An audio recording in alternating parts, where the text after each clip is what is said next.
Elon, let me start by saying we're very glad you're here, safe and sound.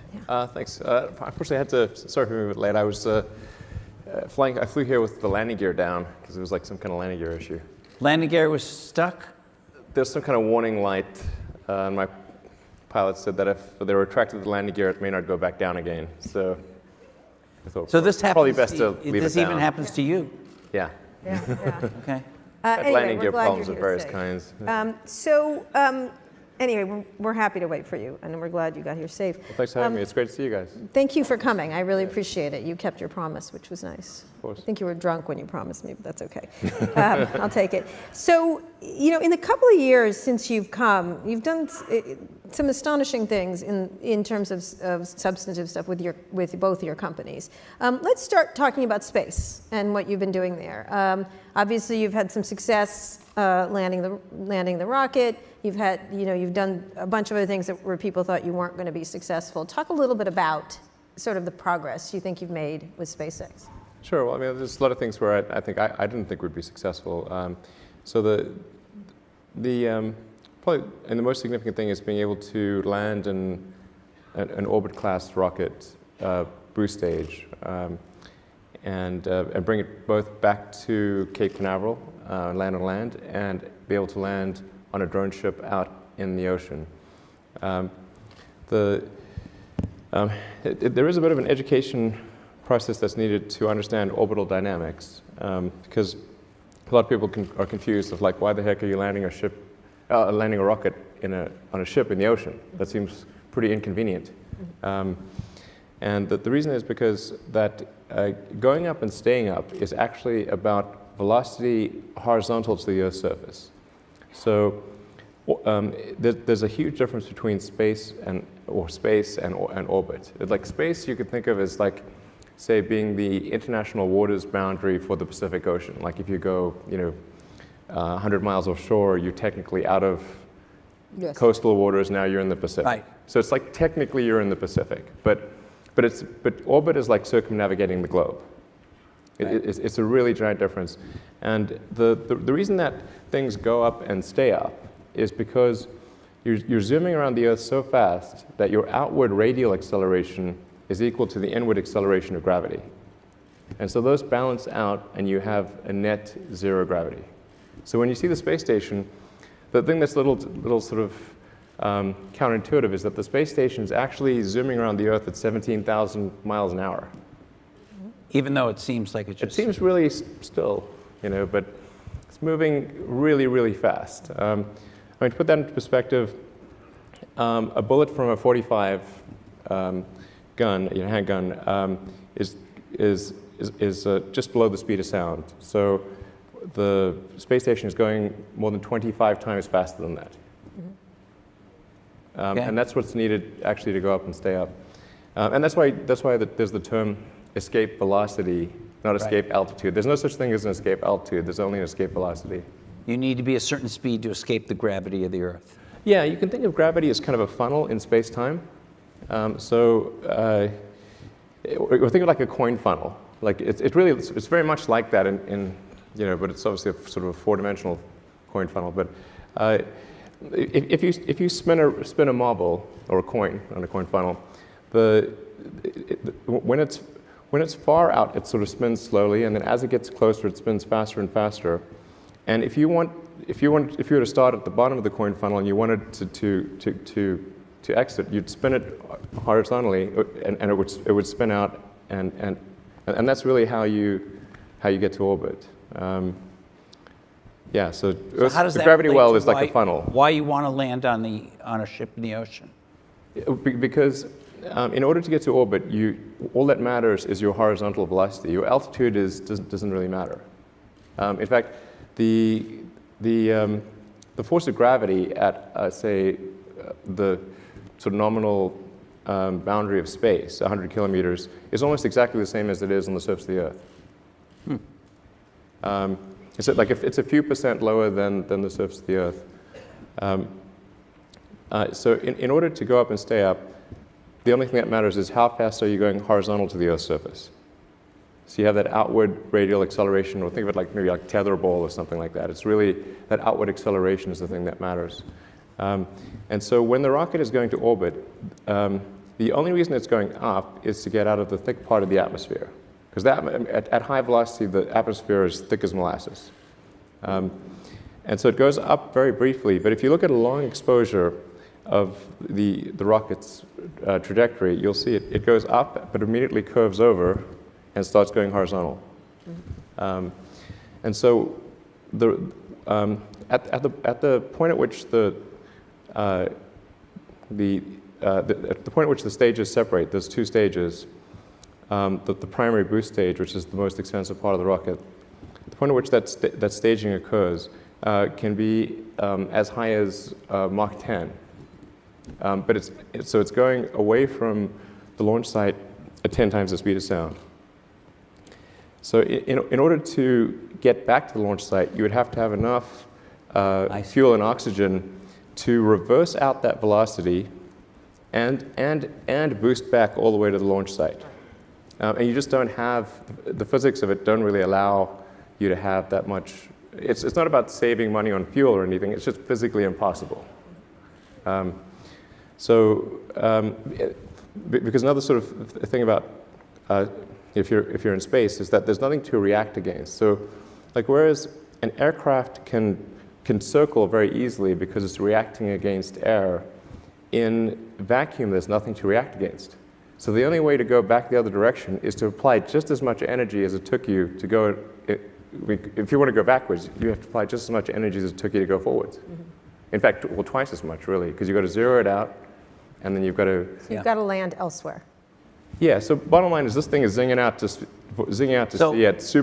at 10 times faster than a bullet. At that point, it may well be over the ocean, because the ocean covers most of the... Oh, it's actually, at the point of separation, it's not that far away. It's maybe 100 kilometers away from the launch site, but it is going like hell in the opposite, away from the launch site. So the only way to really land it is to have it continue on that arc, that ballistic arc, and then land far out to sea on a ship that's pre-positioned to a particular latitude and longitude, very, very precise, to within about a meter. And then the rocket will then go from vacuum through rarefied air at hypersonic velocity. So when it's in vacuum, it has to, obviously you can't use aero surfaces, you have to use nitrogen jets to control the attitude and position. And then as it starts to encounter the air, we use grid fins, because grid fins look like sort of like a waffle. They work quite well across a wide regime, from both very high velocity hypersonics through supersonic, transonic, and subsonic. So it's hard to have aero surfaces that work well across that entire regime. And then, so once the aero forces become high, it uses the four grid fins to sort of control its attitude. To land itself. Yeah, it's controlling it's controlling pitch, yaw, and roll with the grid fins.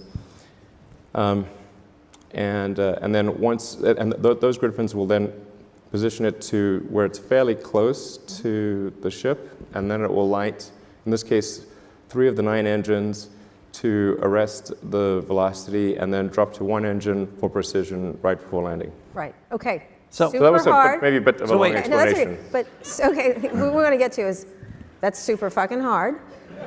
There's a video. So why is that important? Why has this moment been important for you? Well, so in order to reuse the boost stage, which is about 70% of the cost of the rocket, so which cost is that? How much is that? Well, I mean, it's sort of on the order of $30 to $35 million. Right. So you want to save that? Yeah. I mean, it's like I tell my team, it's like imagine there was a pallet of cash that was plummeting through the atmosphere, and it was going to burn up and smash into tiny pieces. Would you try to save it? Right. Probably yes. Yes. Okay. Yeah, that sounds like a good idea. Right. Okay. So we want to get it back, right. And that way we don't have to make another one. Right. And I think it's quite tragic if rockets get smashed into tiny pieces and land at the bottom of the So ocean. can I ask you a question? we've been going to space for, what, 50 years or something like that? Yeah.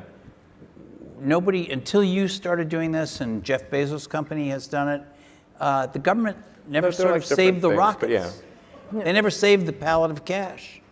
Why not? And the Russians didn't either. I mean, what was the deal there? Yeah, I mean, there was some attempt made to do that with the space shuttle, but there was no return. It's the first time that a rocket booster has returned to launch site Right.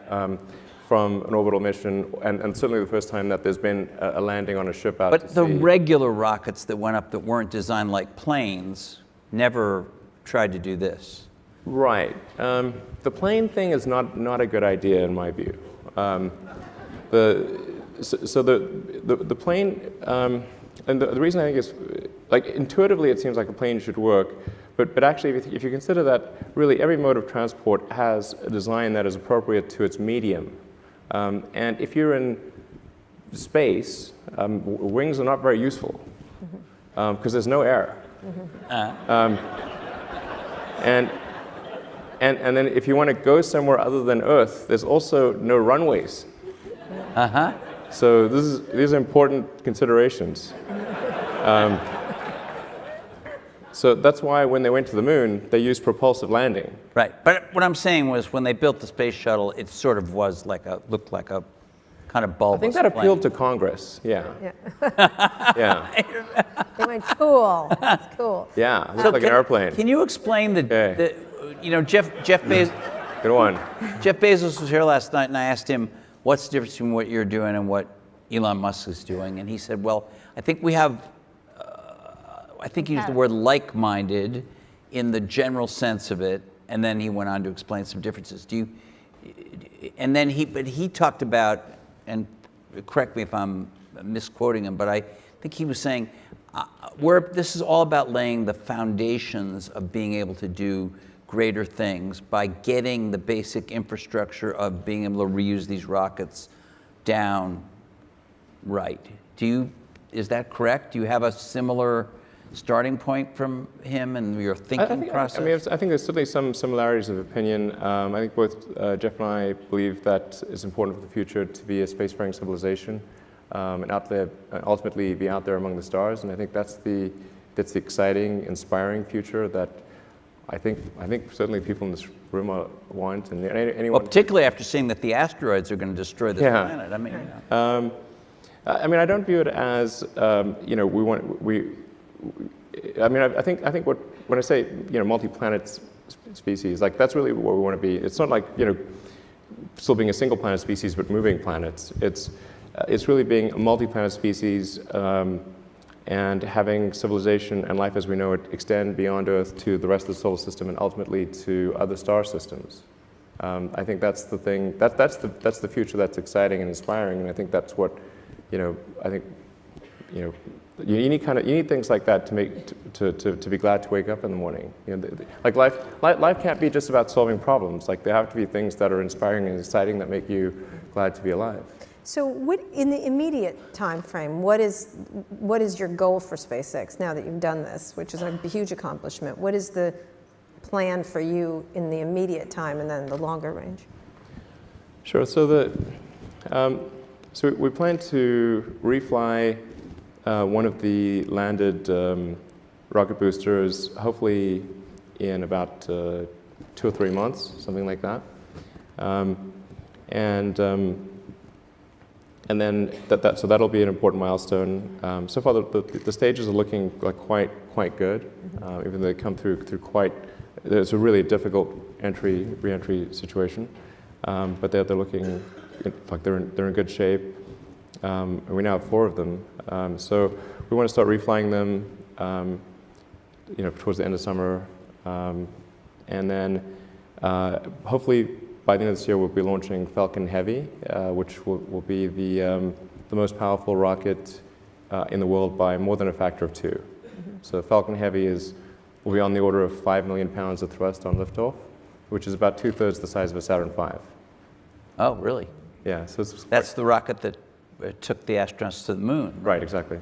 So, in fact, we're launching from the same pad, from very same pad? From the Apollo 11 pad. Wow, Yeah. that's amazing. So you're and hoping to yeah. launch that Falcon Heavy by the end of this year, you said? Yeah, that's our aspiration. Is that, now that's somewhat of a delay from when you first hoped to launch it, right? But I mean, it's not like we had a lot of pressing customers who wanted us to launch it. Okay. So, in fact, the first launch will not have any operational satellites. It'll be a demonstration launch. And the first operational flights where customers actually want us to launch it are next year. Whereas there's a lot of customers who want us to launch Falcon 9. So about a quarter of our flights are for NASA, but 3/4 are for commercial satellites, like broadcast and communication satellites, or science missions for other countries. And there's quite a backlog. And we had an issue with the rocket last year, so that put about a 6-month hold in our schedule. So we're sort of backlogged on our launches, and we're trying to get them out as quickly as we can, and service our customers. So the launches will take place, every 2 to 4 weeks. There's quite a high launch cadence. That's a much faster cadence than NASA had, right?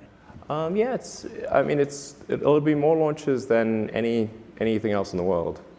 So more than Russia, more than Europe, more than China by next year, certainly. And largely to deliver customers' satellites. Yeah, there's a lot of broadcast and communication satellites that are going to geosynchronous orbit, and then we'll also be launching the new Iridium constellation. So the Iridium's got a next generation constellation of satellites. I think 60 or 70 satellites, quite decent sized satellites. That'll be, I think, many orders of magnitude improvement over the current Iridium system. So we'll be able to have global broadband. So that'll be a whole bunch of launches, and and then next year we'll be flying Dragon version 2, which is the one that's capable of taking up to 7 astronauts to the space station. And in fact, Dragon 2 really it's a propulsive lander as well, and it'll be it's intended to carry astronauts to the space station, but it's also capable of being a general science delivery platform to anywhere in the solar system. So, So where are you going with it? we're going to send one to Mars in 2018. Now, let's talk about Wait. 2018, that's for sure. Yeah, a couple of years. couple of years. Now, will you be on that flight? No. You have talked about this. You said you want to die on Mars, just not on landing, right? Is that correct? Well, I mean, I think if you're going to choose a place to die, then Mars is probably, not a bad choice. All right. But you're not ready It's not some sort of Martian death wish or something. But yeah, I mean, if you're going to be born on Earth, die on Mars. So sending this up to Mars 2018, right? Sending this up to Mars 2018, when will someone like you get there from your plans? Sure. So the 2018 mission would be our Dragon version 2. Right. And that, I wouldn't recommend traveling to Mars in that, because I mean, it has the interior volume of a large SUV. Okay. And the trip for Dragon would be on the order of 6 months. It's a long time to spend in an SUV, I think. It can be done, but probably not ideal. And it also doesn't have the capability of getting back to Earth. Right. That seems more important than the space. Yeah, we can put that in the fine print. Yeah. Sorry. Yeah. It's like the side effects in a drug ad. By the way, We Cannot get back to Earth. yeah. Yeah, we saw the movie. We Yeah. saw what happened. He got back. Yeah, so it's good. I actually enjoyed the movie. Do you think he could have gotten back like that? Was that plausible? Well, I thought there was some connection. It was like 80% scientifically correct. Okay. But they did connect a series of improbable events. Such as?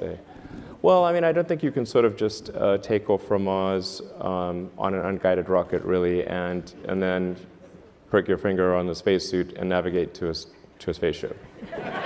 Right? Yeah. Not impossible, just extremely unlikely. So the Sandra Bullock movie. But if you're Matt Damon, maybe? Maybe. You have some mad skills, for sure. So when will people like yourself get there? And I assume you'll be first in line for that. Yeah, so later this year in September at the IAC, which is the big sort of world space conference, industry space conference, I'm going to be presenting the architecture for Mars colonization.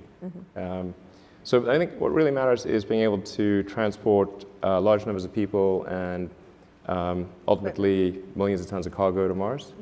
And that's what's necessary in order to create a self-sustaining, not really self-sustaining, but a growing city on Mars. So I'm curious, have you been to space yet? No. Why? I mean, you could just go up, right, for a little bit, or not? I could, I suppose. Yeah. Why haven't you? Like I walked think I around will the at some moon or point. something, or? Yeah, well, yeah, probably will. Will you do a moon test well. before you go to Mars? Yeah, I mean, I'll probably, I don't know, go to orbit in 4 or 5 years or something like that. But again, space and orbit are very different things. You know? But on the Mars thing, would you send up 2 or 3, whether it's you or not? I kind of would prefer it if you tried it, frankly, but Sure. because it would be exciting. But would you send up some people before you do this whole architecture for colonizing Mars? Just a handful of people to kind of see what. I mean, the basic game plan is like we're going to send a mission to Mars with every Mars opportunity from 2018 onwards. So, and they occur approximately every 26 months. So, you know, we're establishing cargo flights to Mars that people can count on for cargo. And it's like I said, the Earth-Mars orbital rendezvous is only every 26 months. So there's one in 2018, there'll be another one in 2020. And I think if things go according to plan, we should be able to launch people probably in 2024 with arrival in 2025. Soon. Is that a more certain schedule than United Airlines? Well, I don't know. Well, he hasn't There's been on certainly some United uncertainties Airlines for associated with that. So let's. I'm going to shift. Anyway, that's the game plan. Like approximately 2024 to do the first to launch the first of the Mars colonial transport system. I with want to get people. back to what you said earlier about a multi. This will be a very big rocket. Okay, very big, bigger than Very the big. Saturn V. Yes. Twice as big, or what? September, I'll tell you. Not going to say anything till September? Come on, Very big. come on. Has to be very big. How big is very big? So big.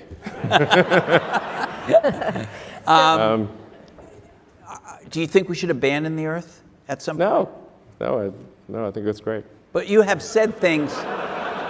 Why would we abandon Earth? It's really nice here. You've said things about we may have to abandon the Earth, so it's good to have a plan B. You've said No, I that haven't. before. No, that was Bezos. I think that's Bezos. maybe I don't know, but it wasn't me. All right. Okay. Wasn't me, like Shaggy. You know. Right. So let's move to things on this Earth. Let's move to Hyperloop, Tesla, other things. Let's talk about Tesla first. Sure. Where do you feel like the company is at this point? And there's been lots of activity in self-driving cars, in autonomous, semi-autonomous. How do you look at how everybody's jumped in? Google, Apple, others, and all the car manufacturers. Yeah, I mean, there have been so many announcements of like autonomous EV startups. I'm waiting for my mom to announce one. Okay. It's like, Mom, you too. I mean, there's a lot. So, yeah, I mean, in the U.S. alone, there are 4, I think maybe 5 China-funded EV startups. Yes, there are. At the $1 billion plus level, like serious funding. And there's a bunch of startups, and then of course the car industry as a whole seems to be moving in that direction.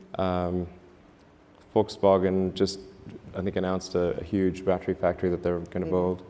And I think these are all good. You know, it's good for the industry to be moving towards sustainable transport as quickly as possible. We open sourced our patents to try to be helpful in that regard. And yeah, so it's encouraging to see all this activity.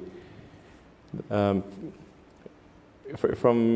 Tesla's standpoint, we're just we want to take the set of actions that are likely to accelerate the advent of sustainable energy.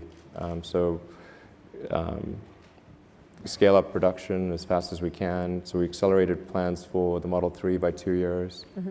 And so we want to try to get to 500,000 cars in total in kind of the 2018 timeframe, which is an aggressive schedule, but I think achievable. And then maybe 1 million cars a year by 2020. I can see I think a pretty clear path to get there. Autonomy is obviously extremely important. People are going to want autonomy. It's going to be odd to have a car without autonomy in the future. Yeah, so I think that's. So what do you scaling up? How do you look at all these efforts? Not your mother, but yeah, but my mom's she's she's not going to do it. She may do a rocket situation, but how do you look at each of them? Let's go through them. What Google is doing. How do you assess what they're doing when you're looking at it? Because there'll be competitors at some point. These are all eventual competitors. Well, I think what Google's done a great job of showing the potential of autonomous transport. Right. But they're not a car company, so they would potentially license their technology to other car companies. And I think they announced something with Fiat. So I wouldn't say Google's a competitor because they're not a car company. We would compete with somebody perhaps that they license technology to, but not to them directly. Right. Apple? Yeah, that'll be more direct. That'll be more direct? Yeah. You can tell that by the hiring pattern and that kind absolutely. of stuff? Yeah. So what do you, okay, so they're going to be Given more they've hired a direct. lot of How do you Tesla assess it? I say I think it's great that they're doing this, and I hope it works out. What's the time frame for them, do you think? I don't know. I think they should have embarked upon this project sooner, actually. But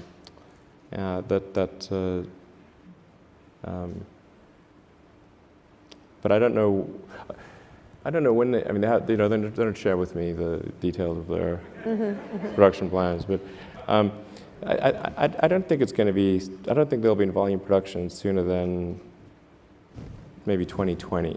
That'd be like the soonest. And is that too late? When you say they should have embarked sooner, is that because 2020 will be too late to stop you or beat you or compete with you or what? No, it's just like it's a missed opportunity. It's just It'll be over by 2020? No, it's not. It's just like it's a couple of years. I think they'll probably make a good car and probably be successful. The car industry is very big, so it's not as though there's one company to the exclusion of others. There's like a dozen car companies in the world of significance. So, and the most that any company has is approximately 10% market share. So it's not like somebody comes up with a car and they're suddenly they kill everyone else. It's not that way. And the sheer scale of automotive manufacturing is just. It's hard to appreciate until you see the plants. They're gigantic. Yeah, like the industrial, I have seen the plants. Yeah, the sheer size of the industrial infrastructure is staggering. Not just the assembly plant, but everything else that goes. Yeah, the supply chain, exactly. The assembly plant is just a little tip of the plant. iceberg, really. Yeah, The assembly plant is literally the tip of the iceberg. Phenomenal. The supply chain is, once you go to tier 2, tier 3, tier 4 suppliers, that's probably an order of magnitude more than the final assembly. So you think Google will not be a competitor? Apple directly. probably will be a direct competitor. Yeah, sure. What about the car companies? The I think they'll all be competitors. Yeah, sure. Who do you see out there that has done a nice job so far? Mercedes or GM Of what? of a competitive car? of the incumbents. Potentially competitive car, I guess. I don't think anyone's any of the car companies thus far have made a really great electric car. I mean, you tell me if you disagree, but I don't think yet that any of them have made a great electric car. Okay. They, presumably will continue to improve on what they've done so far, and then at some point they may make a car that's a great car, but no, they haven't done that yet. Can I ask you about batteries for a second? Yeah, sure. So you're building this gigafactory, right? It's built. Well, it's not completely built. Okay, but part of it's up and running. A big chunk of it's built, yeah. Part of it's up and It's running. a really gigantic thing. It's like when the gigafactory's done, it'll be the largest footprint building of any kind in the world. Of any kind, not just factories, literally of any kind. What is this? The largest rocket, the largest building? I mean, Well, I mean, I think it's not scale for scale's sake. It's just like if you say, well, we want to accomplish these goals, then you kind of have to make a big thing. So, okay. You've got this big thing. It's this big, giant building. Right. Yeah. It's going to make batteries. The batteries it's going to make are lithium. We're going to have an opening. Well, it's not technically an opening party since it's been operating for a little while, but we're going to have a party soon. You guys maybe want to come. We can come? All right, Yeah, good. sure. We'll come to the Can they- battery It's party. pretty- But they can't I come. love It's worth seeing. This They is can't like come, right? Just us. this Yeah. is crazy. No. This is like an alien dreadnought. It's really nutty. Because I love a battery party, but Yeah. Right, but talk about where it's going. Are these lithium-ion batteries? Yeah, sure. So they're the same batteries that's in our No, phone? no. they're not. Please explain. Yeah. So lithium. Have you made a battery breakthrough is something I'm interested in.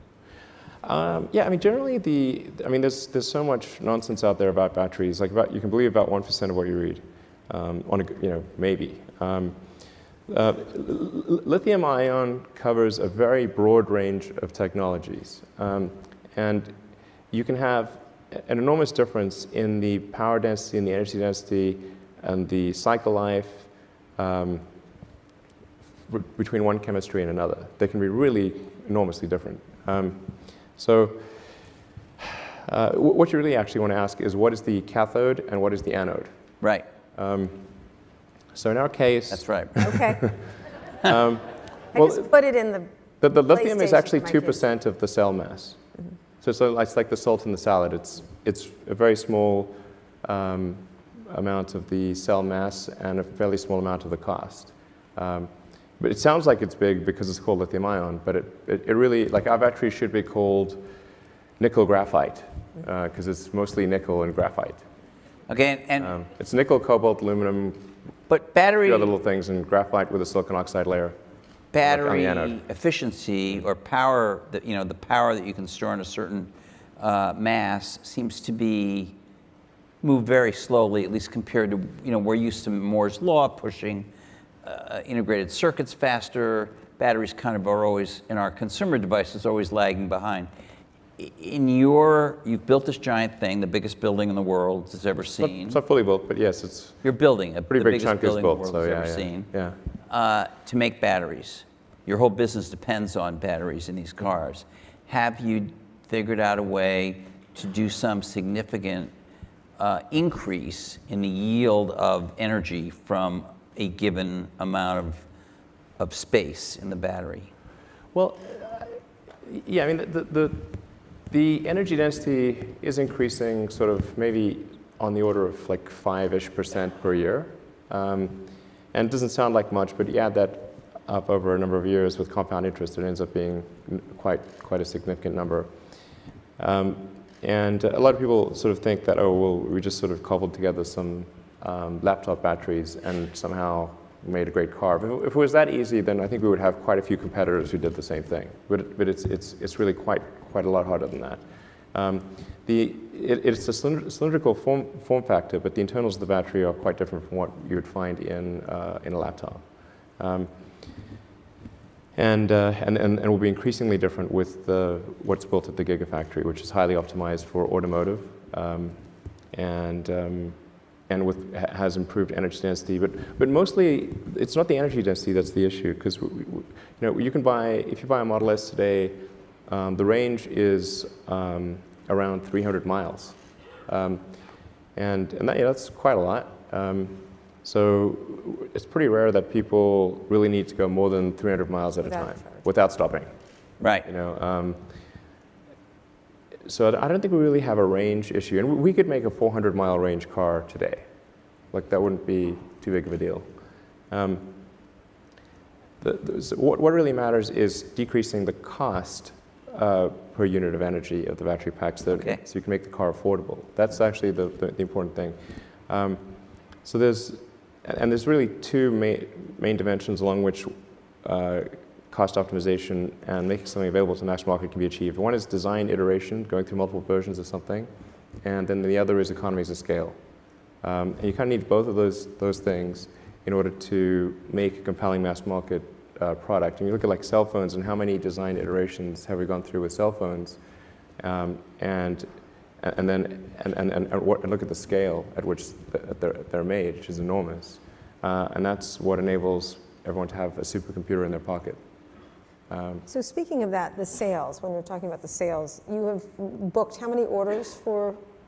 It's on the order of 400,000. 400,000. So 400, obviously, consumer interest and a promise. A lot of it around you, around the idea of you and Tesla and the excitement. They're not booking. It was quite surprising, actually. I mean,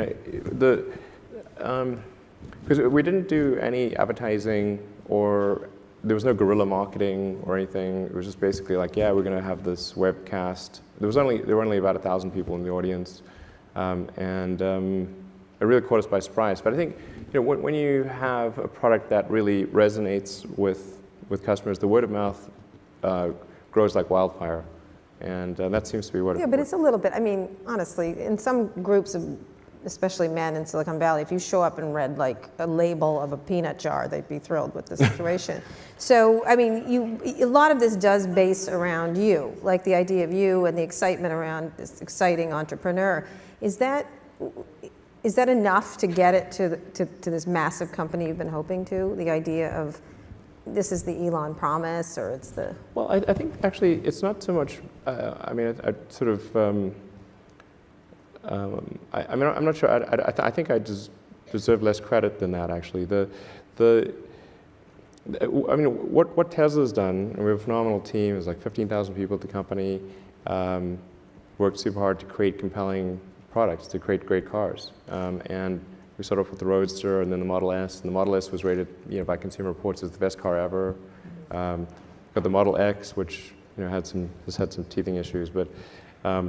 I think is now at the point where it's really starting to. I think it's really, quite sublime at this point, and so people look at that and say, okay, well, if Tesla's made these cars, then probably the next car they make is going to be, the also, less expensive one. Also a great car, and but so it'll be a great car, but it'll be affordable. And it's like, great, okay, that sounds like something I want. So this next car, the price is. It's starting at 35,000. Yeah. Okay, affordable. Okay, when do you get to the really affordable, the way down much lower than that? Yeah, I mean, it's important to point out that 35,000, particularly when factoring in the lower cost of electricity versus gasoline, and that the maintenance cost is much less. You don't have to have oil changes. You never need to replace your brakes because the car uses regenerative braking, so the brakes last as long as the car does. It's basically you just need to replace the tires. Like that's about all. So the operational cost of the car is much lower fundamentally than a gasoline car, and so I think the average price for cars for gasoline cars is around 30, 32, something like that. Yeah, I mean there are starting prices that are lower, but when people pick options, I believe it's in around 32 or so in the U.S. So we're pretty close to that average. But that's your base price, right? I mean yeah, but it's going to be a great car. That may car. not be the ASP for the car. No, but it's going to be a great car even at 35. So it's like even if you order no options at all, it'll be great. But you're likely to have a mix where the average car that you actually sells for a little more than that. Yes, probably. It's probably going to be it's probably going to be some higher number. But it's really important to emphasize like 35. If somebody orders the $35,000 car, they'll be very happy. Like it's not like you need to order a bunch of options without which the car is not good. That car will have autonomous for 35? I have I'm going to do another Tesla event maybe at the end of the year. Talk more about that. And well, so you could start here. It will be real big news if I start here. We don't mind that. Let me just say that we're going to do the obvious thing. Okay. Okay, got it. It's really So- obvious. So cup, so, so cup holders, good. Okay. Yeah. So Brilliant. Brilliant. Those things are nuanced. All right, absolutely. Let's talk about two more things. I want to talk about AI, because we've been talking about it a lot here, which I want to get it clear what your thoughts are, because it's mostly Elon's scared of robots. I mean, that kind of thing. Or how do you, I'm scared of robots. or I think- artificial intelligence, can you like clarify exactly what the issue you have now? And you deserve the background. We've been talking to Jeff Bezos, Sundar Pichai. We talked to Mark Fields from Ford about it. Might show up for Yeah, the Facebook folks. There certainly seems to be in the tech companies a big, tremendous new drive or interest to believing they will be all competing good. for intelligent assistance. And it's good. It'll make your all life that. better. And Make your life better. sometimes technology Siri is yeah. going to suddenly get smart. Microsoft's one is going to get smart. Google is going to cream them all. It's largely a happy version of this. Sometimes technology hurts you, but not as much as it helps you. That's really. Yeah. So there's been a lot of conversation here about Yeah, that. sure. And you've staked out a slightly different position. So can you talk about that?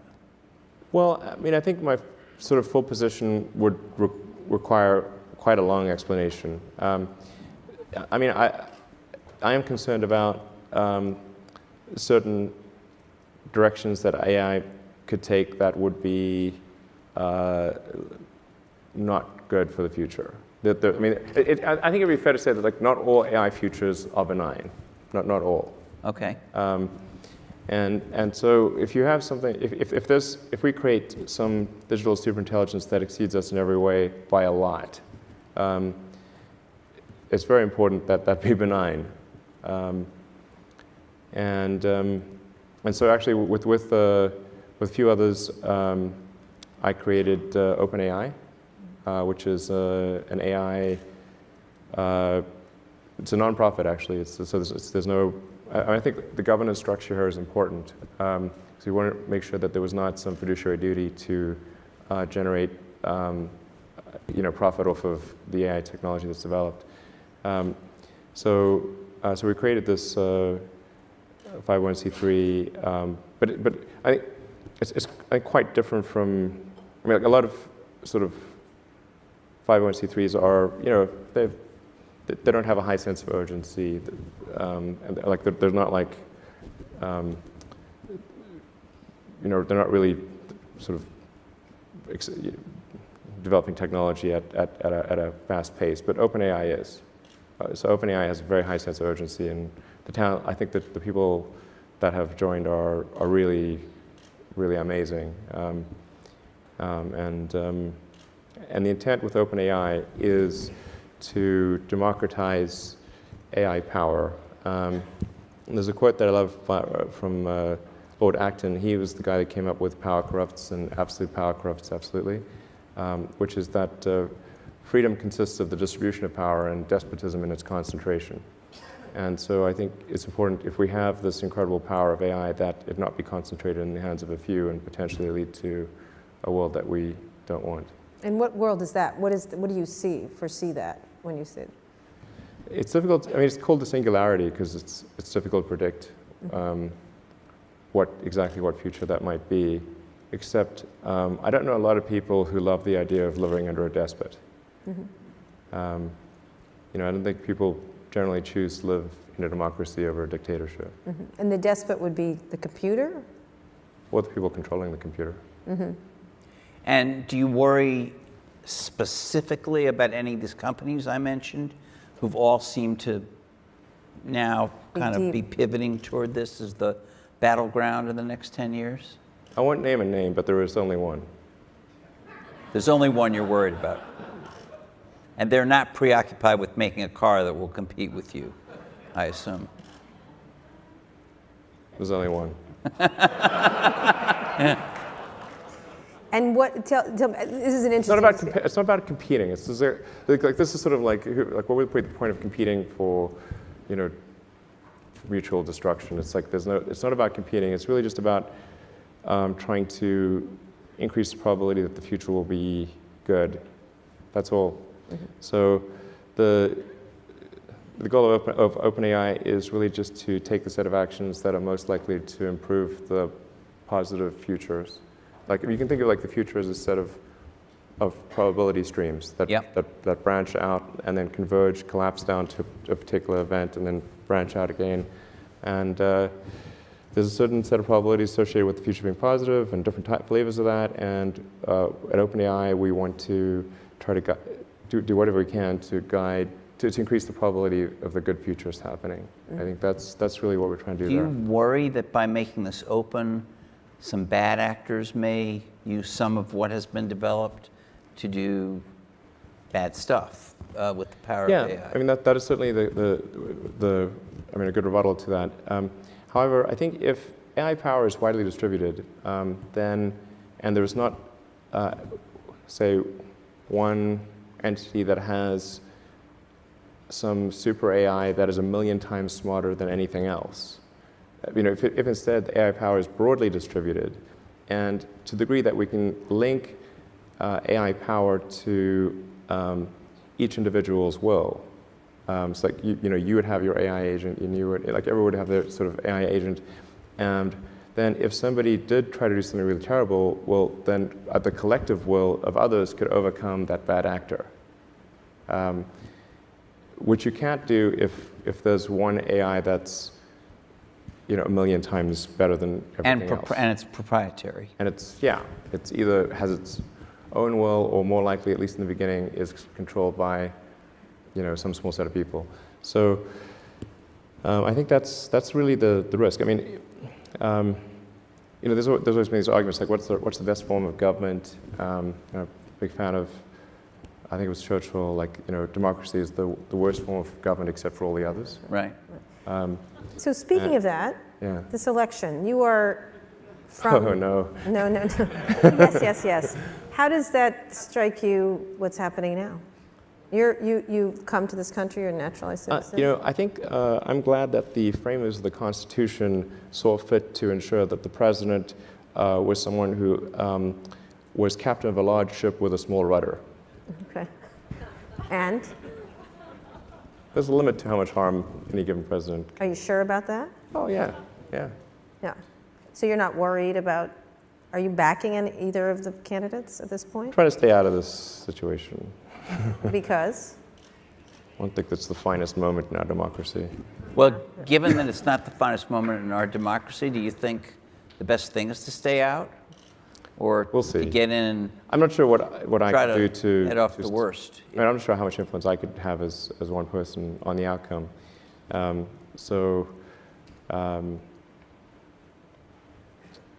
mean, if I think I could make a difference, I would probably do something. But like I said, I think I'm just glad that being the U.S. president is like being captain of a large ship with a small rudder. Mm-hmm. And so there's just a limit to how much good or bad a president can actually do. I mean, obviously, if a president could make the economy great, and there was like a button they could press, they'd be pressing that button at the speed of light. Mm-hmm. They can't. They can't just magically make the economy good. No president wants the economy bad ever, but there's just a limit to how much they can do.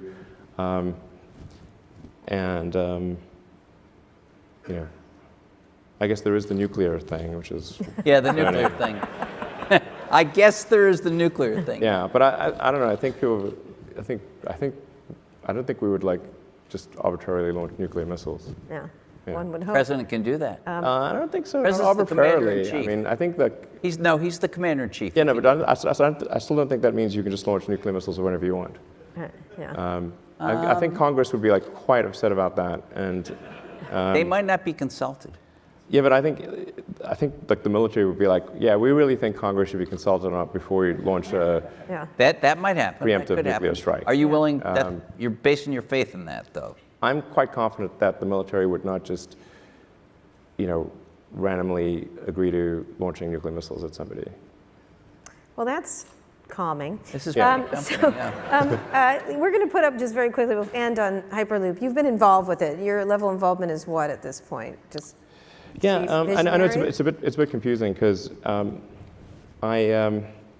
You talked about it when you were here last time. yeah, I actually came up with the idea. I came up with an initial idea which turned out to be wrong. It wouldn't work several years ago, and then. But I sort of shut my mouth off and said, oh, I think I have an idea that would work. And it turned out that didn't work, but with a lot of iteration, was able to come up with something where the physics hangs together. And then published the paper and just said, like, look, anyone who wants to do this is great. Go, be my guest. Because I sort of have my plate full running Tesla and SpaceX. Yeah. And so I think it'd be great. I mean, it'd be great to have any interesting new transport solutions, anything that gets people to their destination in a way that's safer, costs less, is more convenient. That'd be great. I mean, and so I think probably the most valuable thing that the Hyperloop paper that I published has done is to spur thinking in terms of new transportation systems. So it's not just, oh, let's have a fast train. Okay, that's not even as fast as what Japan did in the 80s. Like, okay, well, I don't see what the point of that is. Like we should really be trying to think of something that's. I think particularly in California, like we should be like saying, hey, what is the best? Let's invent something new that's way better than anything else. Do you want to shoot your mouth off about that?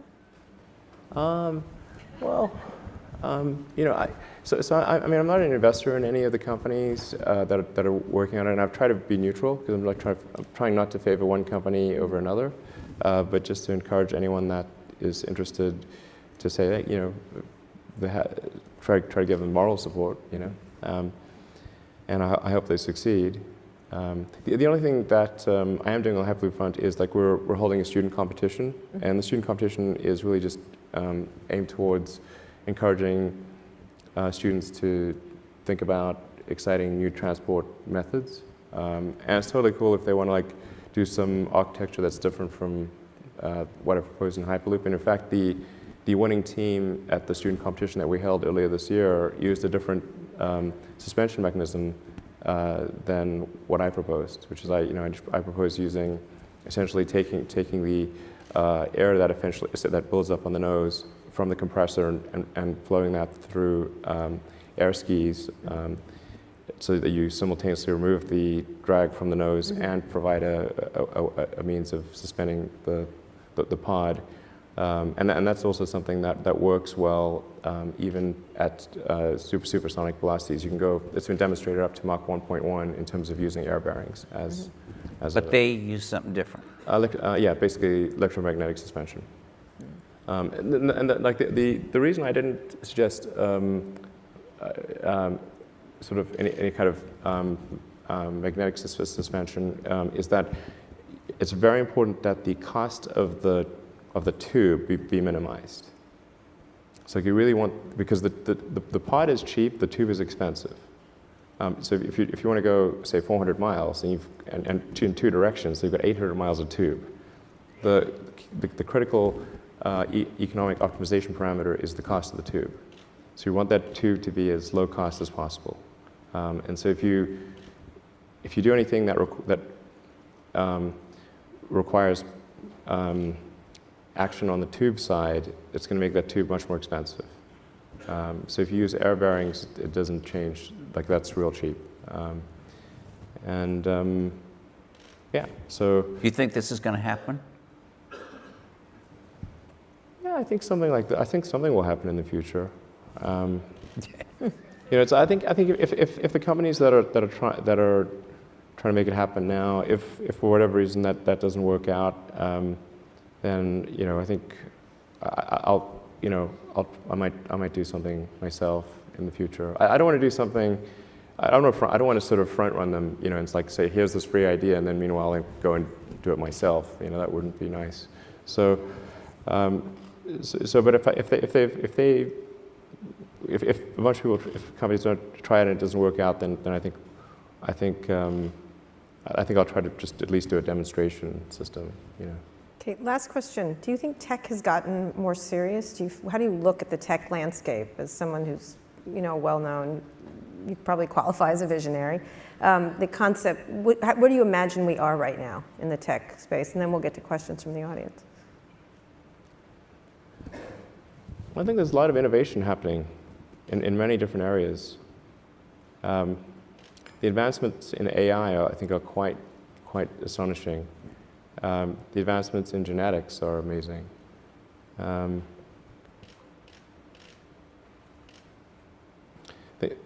So I think that there is a lot of innovation going on. I think that there's probably a few too many talented entrepreneurs in kind of the internet space, and I think their talent actually would be better served in some other industries. But I do think, I don't think we're like facing some sort of low innovation period or anything like that. I think there's a lot of innovation going on. They need to move to other. I just think there's like, if you had some ideal distribution, it would probably be fewer. Like there's just a lot of talent focused on the internet, and probably some of that talent would it'd be better to have some of that talent in other industries. That's about all. But there's tremendous amount of innovation that's happening. It's something that I think is going to be quite important.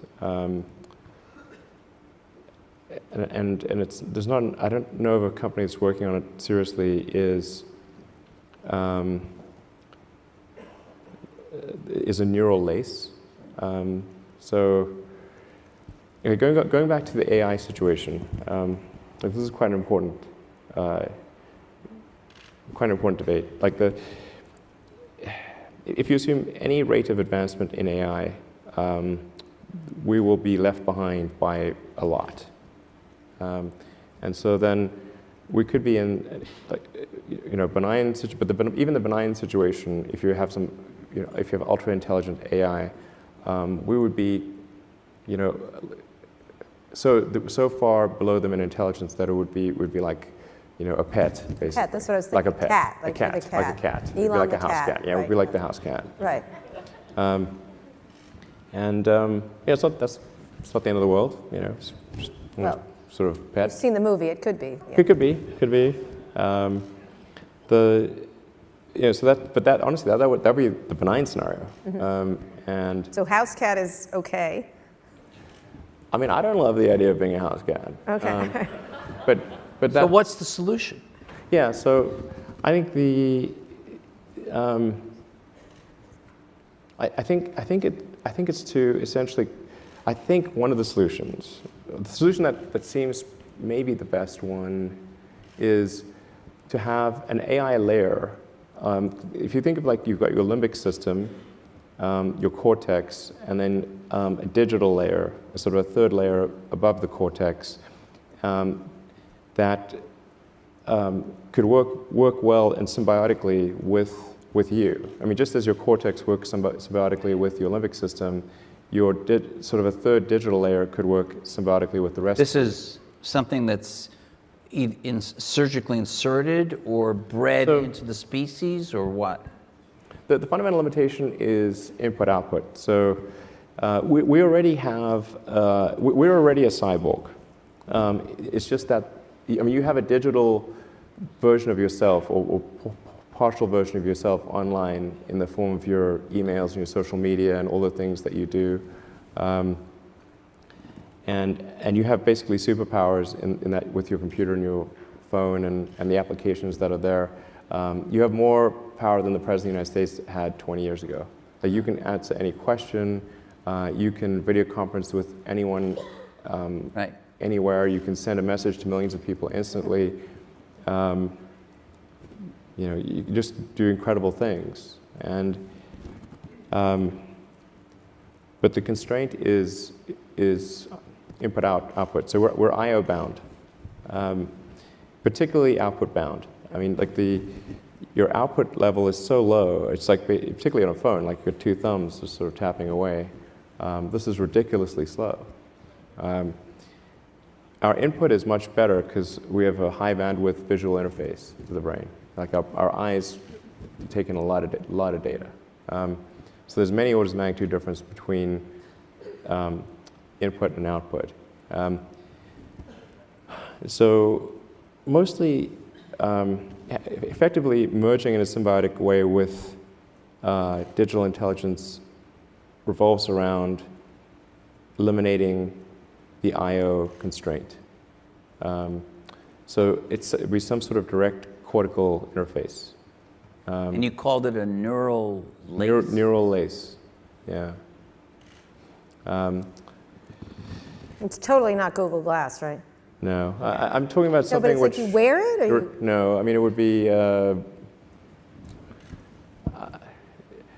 mean, there are a few ways to approach this, but some sort of interface directly with your cortical neurons particularly.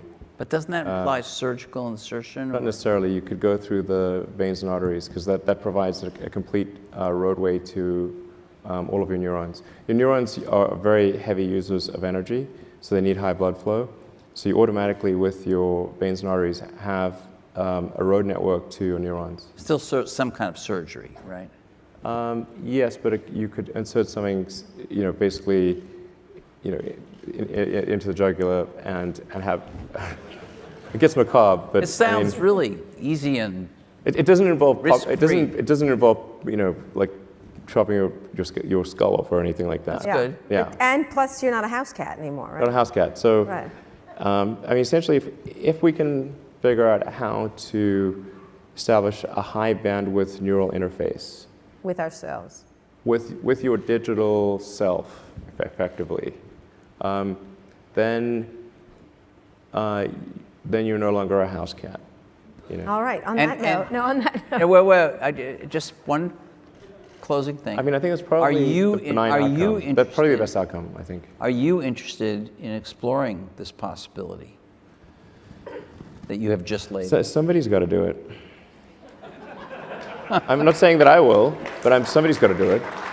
I mean, so somebody should do it. And I mean, if somebody doesn't do it, then I think I should probably do it. But And the goal of this is to prevent there being an external AI, particularly one controlled by a small group of people that could yeah, be so much more powerful and intelligent than we are that the house it cat would be godlike in its situation capability. occurs. Yeah, Well, this has been really cheerful. Thank you. yeah. But if we can establish, I was the worried high about asteroids at the beginning of this. I mean, asteroids are a low probability existential threat on the time scale that's relevant to us. Okay. Okay? This is different. This requires urgency. So, what do you do for fun? Yes, this is much more Elon, what do you urgent. do for fun? What do you do? Anything? I play video games with my kids. All right, that sounds good. Let's get some questions for Elon. Elon the house cat. I watch movies, that Right. kind of thing, normal things. Why don't we start over here? Yeah, hi.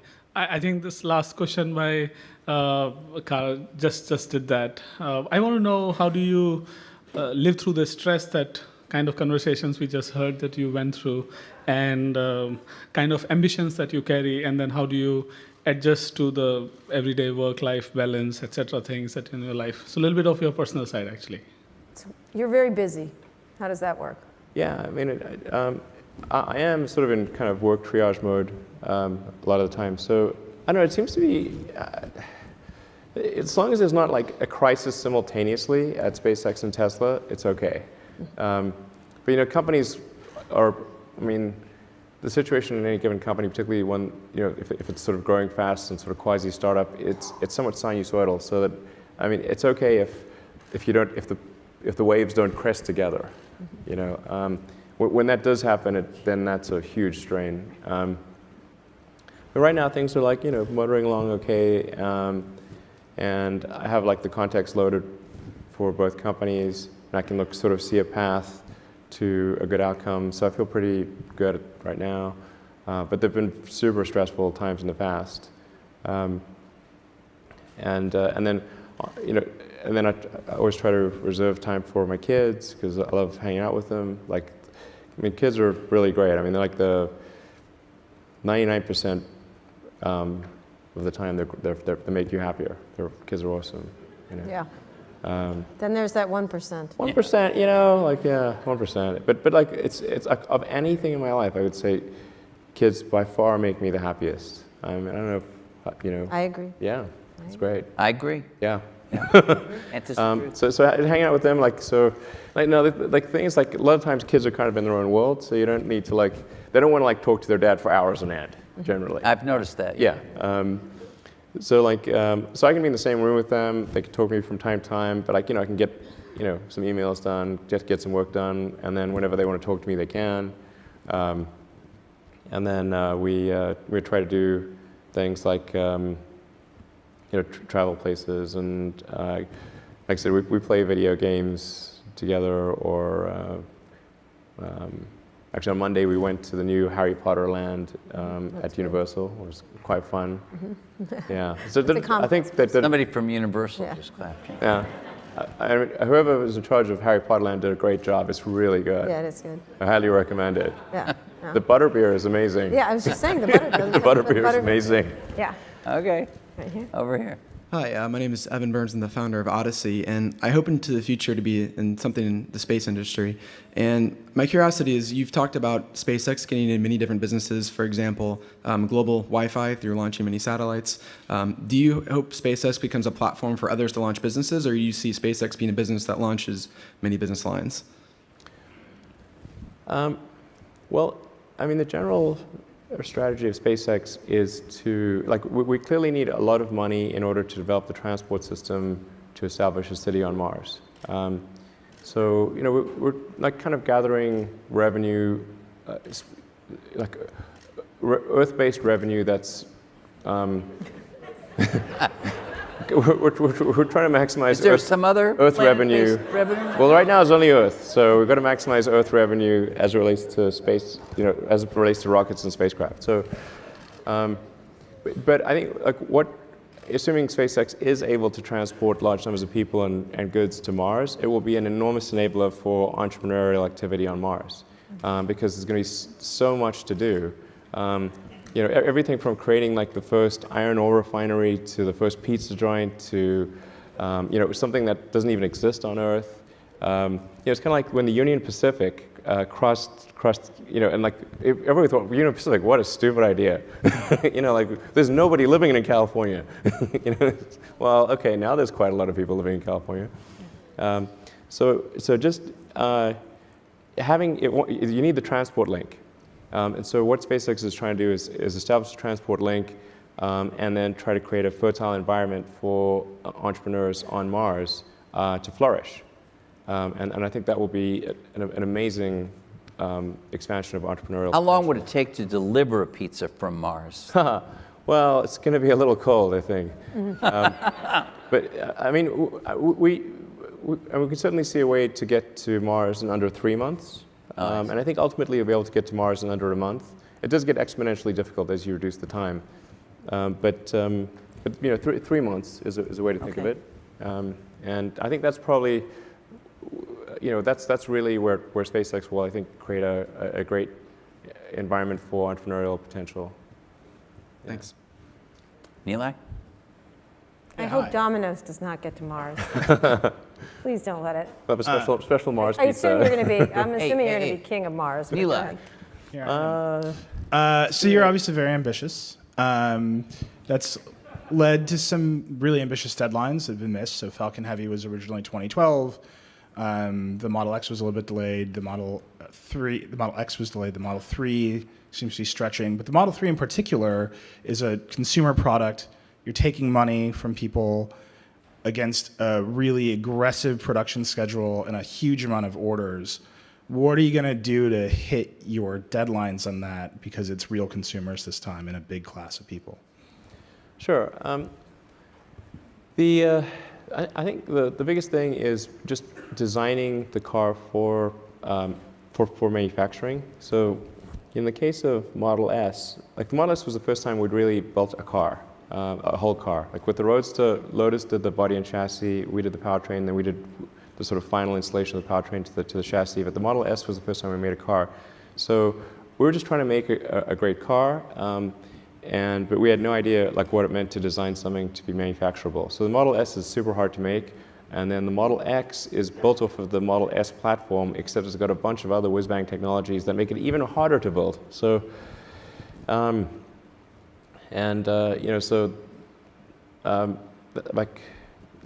definitely we want to do the opposite of what we did with the X, which is make something that is going to be a lot simpler, but still a car that people will love, and where every design decision is factoring in the manufacturability, and making sure that when we design something, that you can manufacture it at volume at an affordable price in the schedule that we're targeting. One of the things that makes a car very difficult, particularly if it's a new car, is that it's an integrated product with several thousand unique components. So we are somewhat at the mercy of whatever the slowest component is, whatever basically, I mean, if you say go to tier 2 and 3 suppliers, they end up being several thousand suppliers. So things move as fast as the least lucky and least competent supplier. But just, and you can think of like any natural disaster you care to name, all of those things have happened to our suppliers. Their factory has burnt down, there's been an earthquake, there's been a tsunami, there's been massive hail, there's been a tornado, the ship sank, there was a shootout at the Mexican border, no kidding. That delayed trunk carpet at one point. Well, and we couldn't get, and the Border Patrol wouldn't give us the truck because it had like bullet holes in it. We just wanted our trunk carpet. It's pretty safe. So it's like no cocaine or anything, so it's good. But that shut down the production line as an example for several days. So that's the biggest issue, is like the supply chain stuff is really tricky. And we're trying to anticipate as much of that as possible, increase our optionality so that there's more internal capability at Tesla. Not that we want to do things internally, but if a supplier is unable or unwilling to deliver the part, we can quickly make that internally. So I think the whole company is geared for that. Right now it looks like we should be able to do that. We expect to. Almost all of the Model 3 design is done, and we're aiming for pencils down basically in about 6 weeks, complete pencils down, and we're tabling all, if there are ideas for future cool things, we'll have it in version 2, version 3, future years type of thing. So overall, I feel pretty good about it. And our supplier, particularly our major supplier partners, have been very supportive and are on board. One thing I should say is when I sort of cite a schedule, it is actually the schedule I think is true. It's not some fake schedule that I don't think is true. It's never, I may be delusional. That is entirely, possible, and maybe it's happened from time to time. But it's never, some knowingly fake deadline ever. So is there an event in 6 weeks where you're going to announce autonomous driving is included in the pencil down plan for the Model 3?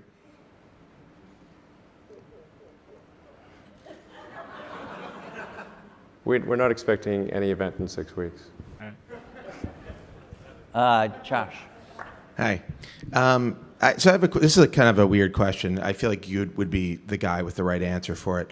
There's a sort of a philosophic concept that a sufficiently advanced civilization will be able to create a simulation. Yeah. Maybe you've answered this before? A simulation. I've had so many simulation discussions, it's crazy. Okay. Because in fact, it got to the point where basically every conversation was the AI/simulation conversation. And my brother and I finally agreed that we would ban such conversations if we were ever in a hot tub. Okay. That was like, because that really kills the magic. Hot tub, so the idea is right. Any sufficiently advanced civilization could create a simulation that's like our existence, and so the theory follows that maybe we're in the simulation. Have you thought about this? And A lot. are we? Are we? Even in hot I need tubs. to know. So Are much we so in it had to be banned from a hot tub. Okay. It's not the sexiest conversation. Are we in? Are we in? I mean, I think here's, in my mind, like the strongest argument for us being in a simulation, probably being in a simulation, I think is the following. That 40 years ago, we had Pong, like 2 rectangles and a dot. That Right. was what games were. Now, 40 years later, we have photorealistic 3D simulations with millions of people playing simultaneously, and it's getting better every year. And soon we'll have virtual reality, we'll have augmented reality. If you assume any rate of improvement at all, then the games will become indistinguishable from reality. They'll be indistinguishable. Even if that rate of advancement drops by 1,000 from what it is right now, then you just say, okay, well, let's imagine it's 10,000 years in the future, which is nothing in the evolutionary scale. So given that we're clearly on a trajectory to have games that are indistinguishable from reality, and those games could be played on any set-top box or on a PC or whatever, and there would probably be, billions of such, computers or set-top boxes, it would seem to follow that the odds that we're in base reality is 1 in billions. So Tell me what's wrong with that argument. Is the answer yes? The argument is probably. I mean, but I just like, is there a flaw in that argument? I mean, someone. I'm not sure what the error. No. The argument makes sense. So the assumption then is that somebody beat us to it, and this is a game. No. There's a 1 in billions chance that this is base reality. Oh, okay. What do you think? Well, I think it's 1 in billions. Okay. Yeah, I mean, that seems to be like clearly what it suggests. Right. And actually, I mean, arguably, we should hope that that's true, because otherwise, if civilization stops advancing, then that may be due to some calamitous event that erases civilization. So maybe we should be hopeful that this is a simulation, because otherwise, Because they could reboot it. well, otherwise, either we're going to create simulations that are indistinguishable from reality, or civilization will cease to exist. Those are the 2 options. I like those odds. Okay. Over You know, here. or going to, it's unlikely to go into some multi-million year stasis. So it's either going to increase or decrease. Hi, I'm Jeetu Patel from Box. 2-part question for you. One is, if you think about fully autonomous vehicles, which have passed through regulatory approvals, have passed through in-city driving and traffic conditions, how far do you think, from a time frame perspective, we are for that becoming reality? And number 2 would be, the second part of that question is, how long before you think it's either illegal or extremely prohibitively expensive for humans to drive on the road? Well, I really would consider autonomous driving to be basically a solved problem. Even in cities like Beijing and... Yeah. Actually, there's really only one area where it's like a little dodgy, and that's basically if you're at roughly the 30 to 40 miles an hour in urban environments, that's difficult to achieve in Beijing. It's like heavy traffic. In dense traffic situations, autonomy is really easy, because you can just maintain a set distance from various cars. It's actually quite easy. You're very unlikely to run anyone over. You're just not moving fast enough, and you can brake in time. On highways, particularly highways that are that have barriers, so that you don't have pedestrians, that's also relatively easy. And like a Model S and Model X at this point can drive autonomously with greater safety than a person right now. Yeah. My point is, when does it get to be where you don't need to be sitting behind a vehicle, and it actually, the way that society starts expecting this is, I can have my 75-year-old mother who doesn't speak any English or doesn't drive, be able to be transported from point A to point B by just sitting in a car by herself and being taken? I know it's technically possible, but how far do you think the regulatory approvals are for that happening? I think we're basically less than 2 years away from complete autonomy. Wow. Wow. Wow. Complete. Safer than a human. However, regulators will take, I think, at least another year, and because it's going to depend on what part of the world you're in, because they will want to see billions of miles of data to show that it is statistically true that there is a substantial improvement in safety if something's autonomous versus not autonomous. I don't think that regulators will accept something that's close to, that's sort of approximately as good as a person. I think they'll have to be at least twice as good as a person, maybe 5 or 10 times, better in terms of safety, and that will have to be a statistically relevant data set. So like billions of miles over widely differing roads and situations. So yeah, so I think it's like probably 3 years before it's from a regulatory standpoint, but less than 2 before it is technically possible. And do you think there's a day when it's illegal to drive for humans, or, Well, I mean, we live in a democracy, so presumably that would be a function of the population deciding. I'm not in favor of banning people from driving cars. I'm in favor of freedom, and not restricting what people do. Yeah, but maybe the requirements for a license will get more stringent. I think that seems like maybe a good move. So you have to demonstrate a higher level of skill to drive in order to be allowed to manually drive. Okay, very last question. This is the last Make question. it a good one. We're here. Sorry, Because Elon has to go. Gotta make it a great question. Thinking about life on Mars again, how do you think about cultural unification, systems of government, rules of law, establishing those very early on? Well, I think I was just declared king of Mars a moment ago. Yeah. I like that. Yeah. Take it. Yeah, thank Run. you. So I think most likely the form of government on Mars would be a direct democracy, not representative. So it would be people voting directly on issues. And I think that's probably better because the potential for corruption is substantially diminished in a direct versus a representative democracy. So I think that's probably what will occur. I think there's I would recommend some adjustment for the inertia of laws would be wise, in that it should probably be easier to remove a law than create one.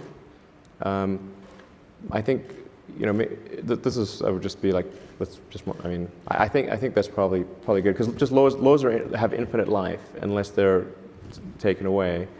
So I think my recommendation would be something like, let's say 60% of people need to vote in a law, but at any point greater than 40% of people can remove it. And any law should come with a built-in sunset provision. If it's not good enough to be voted back in, maybe it shouldn't be there. So that's the framework for government on Mars. I mean, those would be my recommendations. The direct democracy, where it's slightly harder to put laws in place than to take them away, and where laws don't just automatically live forever. You'll be a good king. Thank you, Elon Musk. Thank you. All right. Yeah, thank you.